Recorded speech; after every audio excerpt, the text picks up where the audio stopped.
O aumento nas fusões e aquisições tem sido um fator de aumento da concorrência para contratar associados de escritórios de advocacia que não mostraram sinais de desaceleração. Advogados, por que atuar em M&A? Gesto de gestão. 34 é o número deste podcast, é o número desta edição do Gesto de Gestão que tá no ar. Tá tudo bem aí com você? Eu sou Alexandre Lupi, aqui ao meu lado, falando no estúdio da Compasso Colab, tá o André Porto Alegre, que é jornalista e especialista em gestão legal. André, olá!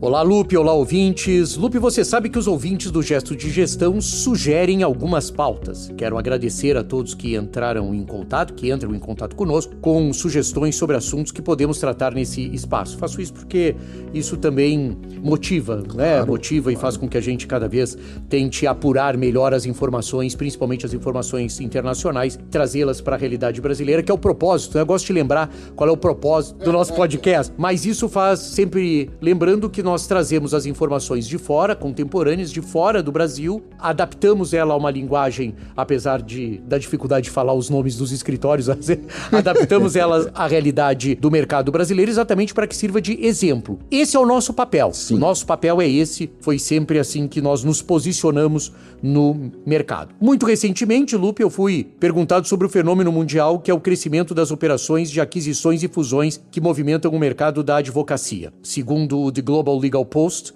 a atividade global de fusões e aquisições atingiu 5,9 trilhões de dólares, que é exatamente um pouco menos do que o Lupe mantém nas suas contas bancárias aqui no Brasil também, né? A atividade global de fusões e aquisições, 5,9 trilhões de dólares, superando o recorde anterior, que era de 4,2 trilhões, e que foi estabelecido em 2015. Eu acho curioso, tem uma coisa, não sei se vocês percebem, a gente sempre traz 2015, né? Eu tô dizendo assim, eu acho que a gente pulou, né? Eu vimos 2015 para 2022, porque o mundo veio numa, né?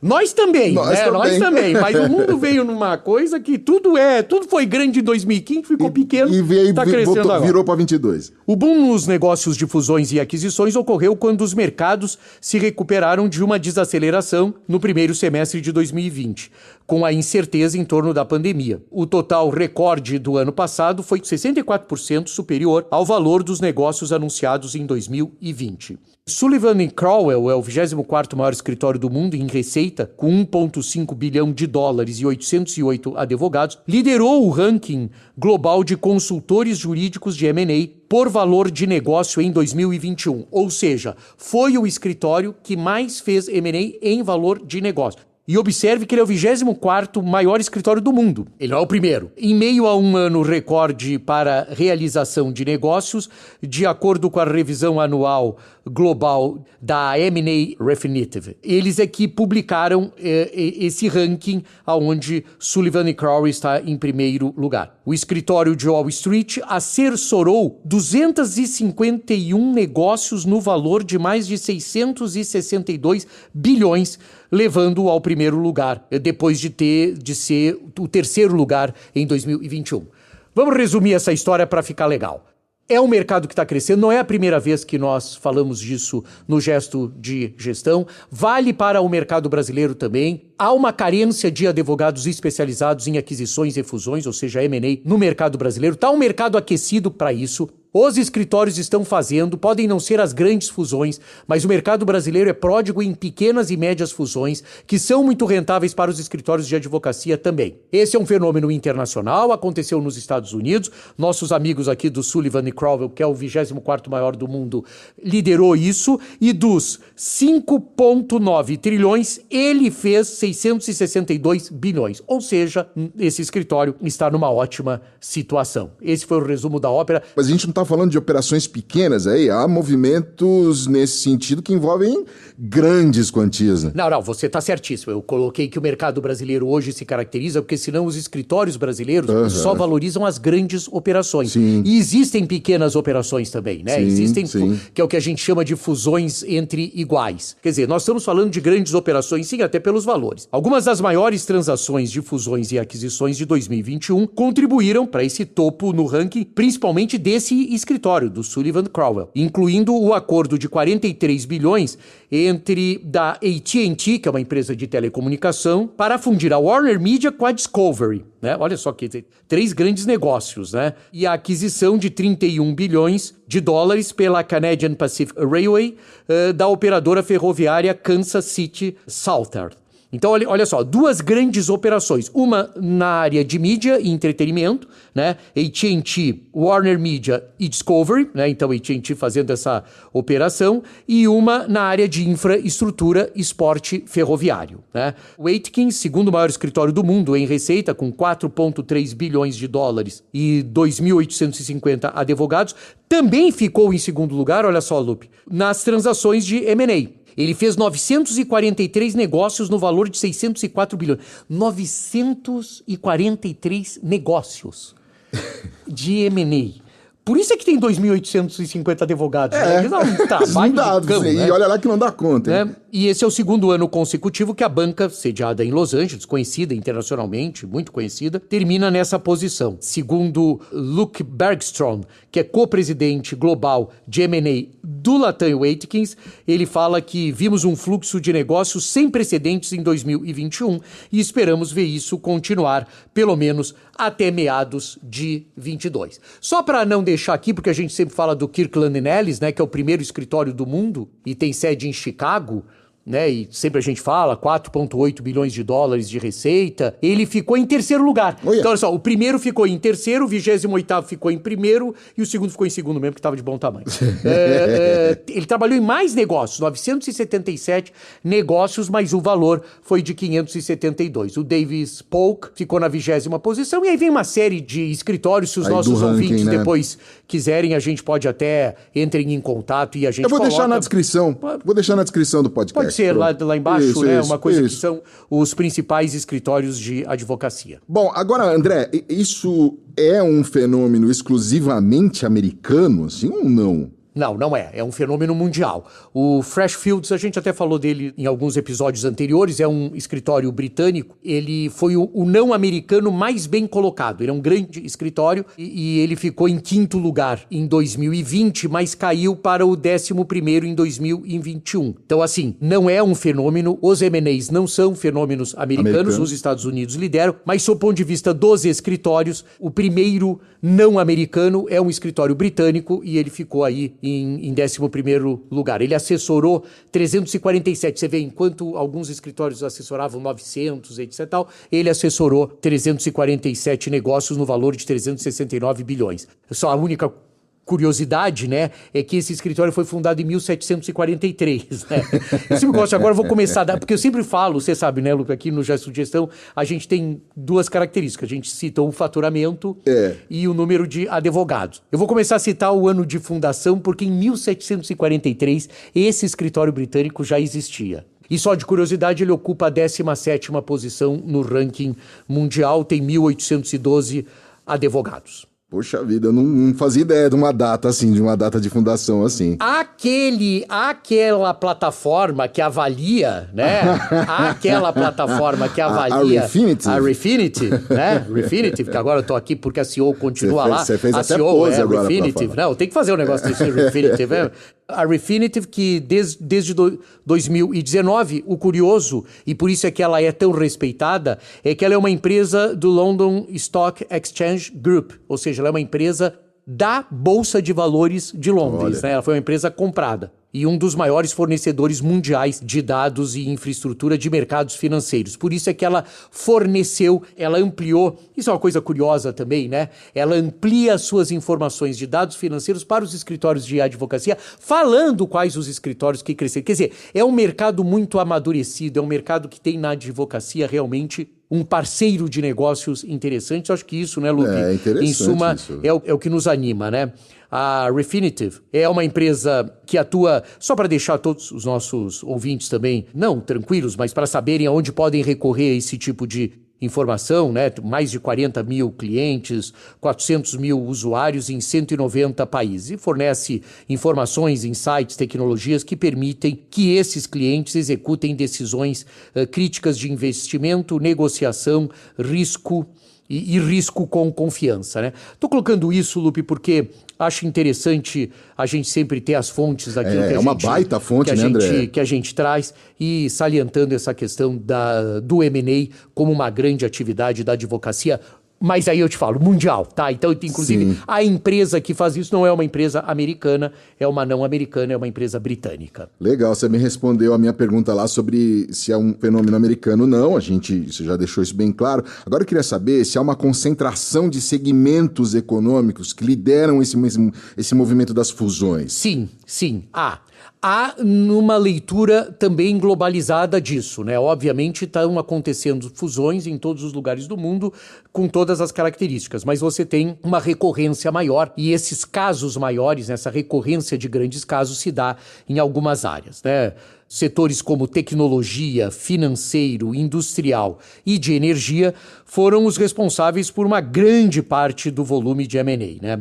A redução das taxas de empréstimo também resultou em financiamentos mais baratos para os negócios, o que incentivou os adquirentes a buscar mais transações. Essa é uma atividade que depende muito do volume de recursos que você tem, né? Se você não ganha tanto dinheiro no mercado de investimento, né? Você tem que tirar esse dinheiro do investimento e investir em mercados produtivos. Então, isso aconteceu nesses segmentos, né? Tecnologia, a gente percebe. E eu aqui gostaria de colocar, principalmente dois chamam a atenção, porque no mercado brasileiro eles seriam bastante interessantes também, que é o mercado da tecnologia e da energia, né? Há diversos indícios, Lupe, e isso os escritórios de advocacia nos Estados Unidos colocam que o assunto energia, é curioso isso, né? Porque a gente vai viver quase que um colapso sobre esse aspecto. Sim. Então, exatamente agora o mundo começa a se transportar e se preocupar com tudo isso, né? Então, essas empresas de energia, estivemos aí recentemente, não sei se você sabe, mas os escritórios de advocacia do Nordeste brasileiro são responsáveis fazem um trabalho de excelência, na realidade, no que diz respeito à energia. Então, sempre muito interessante. Essa não é uma atividade que está restrita ao mercado Centro-Sul, só vou colocar isso, porque no Nordeste... O famoso eixo Sudeste-Sul. Onde a advocacia poderia estar, mas nós temos grandes escritórios no Nordeste brasileiro, escritórios de referência e muita referência,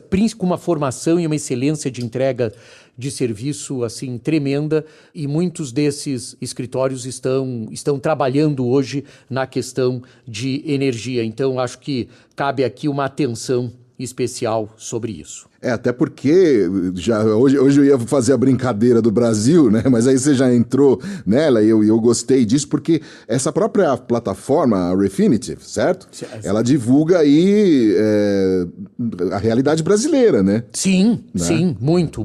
Ela está com dados que não são necessariamente daqui, porque a gente não tem esses dados, né? Mas ela está mostrando e sinalizando e orientando de que isso acontece também aqui no Brasil. Eu sei que você tinha me dado uma folga, né, sobre o Brasil, né? Eu tentei. Eu vi. Tô pegando leve. E aí eu queria, então, também falar um pouco sobre isso, porque acho que a gente tem, independente da questão que eu coloquei sobre o Nordeste, acho que a gente tem alguns dados interessantes, né?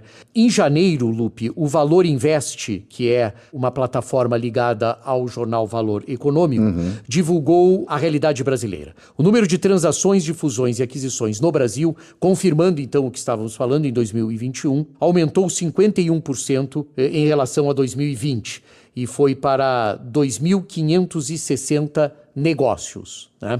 E movimentou alguma coisa como 595 bilhões de reais, e não de dólares. Com destaque para o setor de tecnologia também, segundo os dados do relatório anual do Transactional Track Record. Então, quer dizer, há um aumento há um movimento mais ativo disso também. Isso é que faz com que a gente tenha falado no começo, esse mercado na advocacia. Muitos escritórios estão reforçando suas equipes de M&A, muitos advogados de M&A hoje são muito valorizados e é uma área em franco crescimento. Segundo esse mesmo documento, as transações no segmento de tecnologia somaram 933. Você vê que das 2.560, Lupe, 933 foram de tecnologias, uma alta de 67% na comparação do ano, seguida pelo setor financeiro e de seguros, que tiveram aí alguma coisa em torno de 500 transações, né? Cada um. O que eu acho interessante a gente colocar é que o setor de seguros, que é um setor muito ativo fora do Brasil, mas já muito mais amadurecido fora do Brasil do que no Brasil. Então a gente às vezes sente, né, e também temos no Brasil profissionais e escritórios de advocacia especializados na questão de seguro. É um trabalho interessantíssimo e assim, muitas vezes você pode estar... Claro que os advogados especializados em M&A são especializados em M&A, independente, teoricamente, do setor de M&A que estão desenvolvendo, mas quando você tem uma interlocução em algumas áreas, tecnologia, seguros, etc., financeiro, é muito interessante esse conhecimento que os advogados trabalham, né? O relatório considera a transação do ano, né? Qual é a transação do ano nos Estados Unidos? Assim como a gente citou, aqui eu gostaria de trazer também, que é da Evolts Participações, responsável pela operação e manutenção de 3.561 quilômetros de linhas de transmissão de energia que cruzam 10 estados do Brasil. Então, a Evolts, uma das operações, a maior operação brasileira foi a da Evolts Participações, que é responsável por esses 3.561 quilômetros de linhas de transmissão que cruzam 10 estados brasileiros, pela Ontario Teachers Pension Plan, que é o administrador do maior plano de pensão do Canadá. Então, essa foi uma operação no Brasil, foi a comercialização, né, da Evolts pela Ontario Teachers, a qual era detida pelo Seville Fundo de Investimento, fundo da TPG Capital, líder global de ativos alternativos, fundados em 1992, com mais de 91 bilhões de ativos sob gestão pelo valor de 3 bilhões de reais. Recapitulando, Evolts estava nas mãos do fundo TPG, foi comprado pela Ontario Teachers e essa foi a maior operação brasileira, na ordem de 3 bilhões de reais o ano passado. Olha o Canadá de novo aí. Olha o Canadá de novo aqui, grande por ser uma economia muito ativa, né? Mas por que eu trouxe isso, né? Porque os nossos ouvintes já devem estar, né, com uma coisa... Mas por que tá? Porque essa foi uma operação que é o Lex Latin, que é uma plataforma também de comunicação, numa reportagem de uma jornalista chamada Ingrid Rojas, e aí eu queria dar o nome até, em 27 de setembro de 21, ela fala da participação do escritório Tosini Freire Advogados, que assessorou, a compradora assessorou, então foi o assessor brasileiro Ontario Teachers desse fundo canadense. E eu estou trazendo isso porque eu achei ótimo da gente divulgar e da gente falar sobre um escritório brasileiro que participa disso. Eu acho muito interessante esse tipo de divulgação. Tosini Freire é um dos grandes escritórios brasileiros, então me agradou bastante ter lido isso na matéria da Ingrid Rojas. Agora, André Associados, eu gostaria de saber se a gente tem gesto de gestão para esse episódio número 34.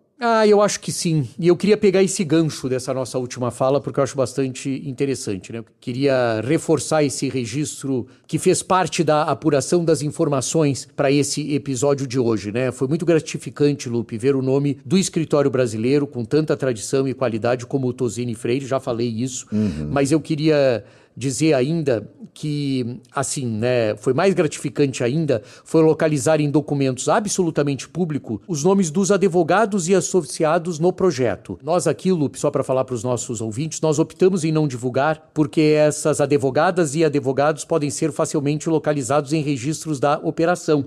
Eu queria parabenizá-los, ao invés de ler o nome deles, mas é tão raro a gente ver nome de advogados, de sócios e associados aqui, a gente prefere não divulgar, mas qualquer pessoa que procurar vai encontrar o nome desses advogados e eu acho legal. Outro aspecto para destacar é a participação dos escritórios brasileiros na sequência de eventos em Nova York por ocasião da premiação Person of the Year, que é uma iniciativa do Brazilian American Chambers of Commerce, que acontece exatamente nessa semana, com um destaque especial para o Dalpozo Advogados, escritório especializado em direito da infraestrutura e que, por meio do seu sócio fundador, o Augusto Dalpozo, participou do FT Brasil Summit, evento de debates promovido pelo jornal Financial Times. Então, de novo, olha que interessante, né? Para nós, Lupe, que sempre estamos trazendo notícias do mercado da advocacia de fora do Brasil, para o Brasil, é muito gratificante trazer informações também atualizadas sobre a presença internacional de escritórios brasileiros como o Dalpozo Advogados, que consistentemente investe em sua presença para um mercado cada vez mais globalizado e interessado em investimentos na América Latina, que foi exatamente o que nós falamos há alguns episódios atrás, de uma atenção. Então, essa semana aqui, durante as comemorações da entrega do prêmio Person of the Year, né, que esse ano vai ser entregue para Luísa Trajano, né, responsável pelo Magazine Luiza, só para deixar claro aqui, um escritório brasileiro e outros escritórios brasileiros, mas faço esse destaque porque Augusto Dalpozo está participando do FT Summit Brasil, levando exatamente esse movimento de lá para cá e daqui para lá. A gente sempre brinca com a questão do Brasil aqui, né, André? Eles pegam no pé do Brasil, mas é muito bacana trazer esses destaques brasileiros aqui. Então, parabéns aí aos escritórios brasileiros que investem nos processos de internacionalização, como fez aí o Dalpozo Advogados. Aliás, um abraço pra Bia, viu? Ô, Bia, precisa voltar, Bia. Você tá convidada, Bia. Bia Dalpozo. A Bia Dalpozo, né, André? Ela foi a nossa primeira entrevistada no primeiro episódio. No primeiro episódio, CEO do escritório Dalpozo, responsável por todo esse processo, junto com os demais sócios e sob também as orientações do Augusto Dalpozo na questão técnica. Aliás, um abração para ele também. Doutora Beatriz Dalpozo, já se passaram 34 episódios, a gente está esperando você aqui. A gente chega ao final do episódio número 34 do Gesto e Gestão, podcast da administração de escritórios de advocacia. Aqui é o Alexandre Lupe, junto com o meu amigo André Porto Alegre, que é jornalista e especialista em gestão legal. A produção é da Compasso Colab, a direção é de Raquel Zorgi, junto com Marian. André, obrigado por tudo, até o próximo episódio. Valeu, gente! Gesto de Gestão.